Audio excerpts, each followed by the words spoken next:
Are your end users constantly emailing you to update their own profile details? Learn how to enable self-service profile editing in Zendesk in under 3 minutes. I'll walk you through the exact path. Open Support, find Admin Center, locate end users, toggle the profile edit setting, and save. To get started, go ahead and open up the Zendesk homepage in your browser. Then, in the top left corner, you'll see Support. Go ahead and click on it.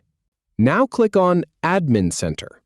Once you're in the Admin Center, look to the left sidebar and click the People icon.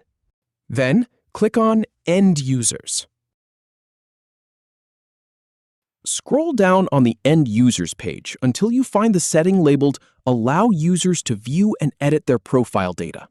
Now, click Enabled to turn it on, and make sure the checkbox next to it is checked.